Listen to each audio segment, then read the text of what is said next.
What's up, you guys, and welcome back to my channel. I know that this is a tough time, it's a weird time, and that we're getting antsy staying at home. If you're like me, I like to move all day, so it definitely has been a time that I've had to get really creative with my workouts. But here's the thing, you can still do so much at home, which I'm sure you've seen. There's so many amazing at-home workouts being shared all over social media. And I think it's really proving to us that maybe sometimes we attach what we need to do to things such as the gym, when the reality is, as long as you got this thing right here, you can move anywhere. So today I'm going to be showing you an at-home booty workout, because if there's anything we don't want to lose during this quarantine, it's our booty. So today's workout can be done completely body weight. However, I am going to throw in bands. If you do happen to have them, throw them on. If you don't have it, just complete the exercise as I'm doing it without. Both of these are tailor-made bands. You can either use a rubber one such as this, or the cloth one such as this. Pick a resistance, obviously that's challenging for you. And like I said, if you don't have it, it's okay, you can still get this work. I think a common misconception when it comes to building, especially building a booty, is that you always have to be loading it with heavy weight. There's several different ways that we can create a load on the muscle. And it doesn't just have to be with a barbell on our back. So obviously this band creates another form of load by adding a different type of resistance, but also you can actually add load by doing really high volume training. So what that means is just doing really high rep work, which is exactly what we're gonna do today, and it's gonna create hypertrophy in the muscle. What that means? We grow it. If you cannot complete the total number of reps that I am putting up in this video, take a quick rest and go right back in it. I need total volume from you today. So I know you got this. Try to push through this at a really good pace, but never sacrifice form. So let's stay conscious of form. Let's stay conscious of activating the glutes, and let's get after it.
That was just the warm-up. The warm-up, as you can see, I'm already sweating and out of breath. The warm-up is probably arguably one of the most important parts of the workout, because what we're doing is we're opening up the hips and activating the glutes. If you skip this and you just go right to the work, more times than not, you're not going to be properly using your glutes in the workout. So you're kind of wasting your time. It's defeating the purpose. So all those movements were specifically designed to help get the glutes firing and awake. A lot of us suffer from sleepy glutes, and especially with quarantine and sitting at home, your cakes are asleep. So one thing I want you to really pay attention to during this whole entire workout is the relationship between your core and your glutes. It's one of the most important relationships you're ever gonna have your whole life. So let's talk about it, let's learn it. Before we jump into this circuit, it's something you can practice all the time. The more you do it, the more it's just gonna be automatic, because those neurons are gonna fire to your glutes without you even having to think about it. So what I mean by this relationship is if your pelvis is in the wrong place, what I mean by that is this is a wrong place, this is a wrong place, this is really common, this is having a lordotic spine. What it means is that you're not going to be properly using your glutes, okay? So the relationship is truly where your core and your glutes meet in the middle. And that's what I call finishing the contraction. So this applies to absolutely all glute movements. I'm gonna use the squat as an example though, but every movement we do today, it applies to. So let's say in a squat, we move down into the squat position, the bottom of the squat position. Here our glutes are lengthened, okay? As we're coming up, this is the contraction phase. This is where we're squeezing. If your low abs, if your core is just shut off, this is an example of what will happen, right? Quite often we see this, it's exaggerating. Okay, everything's going into my low back. My glutes aren't even on right now. My core is stretched out. It did not activate and do anything. No help here. We don't want to do that. The opposite extreme is this, not finishing the movement and sticking the butt out. Again, I'm exaggerating. But right here, everything's actually shifting anteriorly. My glutes, they're not getting to finish the movement. They're not squeezing. Again, the core and the hip flexors truly here are too tight and they're not allowing that mobility to pull through. So if you have really tight hips and you don't open them up, this is gonna be your squat. Quads and hip flexors. So what I want you to focus on, again, like I said, this is something you could do in the kitchen while you're cooking, you can practice at all times, is meeting the glutes and the core in the middle. So as you come up, I'm gonna angle here so you can see, as you come up, you're going to squeeze them equally so that the glutes and the core create a nice neutral spine, okay? So again, that's not here, this isn't neutral, this isn't neutral, this right here is. You don't want to bucket the pelvis, you just want to bring it so that you get full contraction. So the more you practice this, the better. Those messages are gonna fire from the brain, travel along the neurons, go to your glutes and tell them what's up. The more you do it, the more that message is just gonna be automatic and you don't have to think about it. So practice good mechanics. It pays off in the long run and you got the time on your hands right now.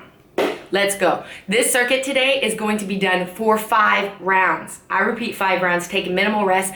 Like I said, if you feel like your form is being sacrificed or you can't do total reps, take a breather, hop right back in. But I need you to really push yourself today. It's all about constant tension and high reps so that we can hypertrophy the booty.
dead sweaty. So we just killed every single part of our glute and our upper hamstrings, which is so important because that does help with shaping everything, lifting it, getting that nice division between leg and booty, which we all want. So make sure that you hit this workout at least one time this week. Hit it twice if you really want to get after it. Stay tuned. Make sure you subscribe because I have lots more at-home workouts coming your way because I want to show you that your progress does not stop just because we have to stay home. Comment below what you want to see next. Make sure to give this a thumbs up, and we'll see y'all next time.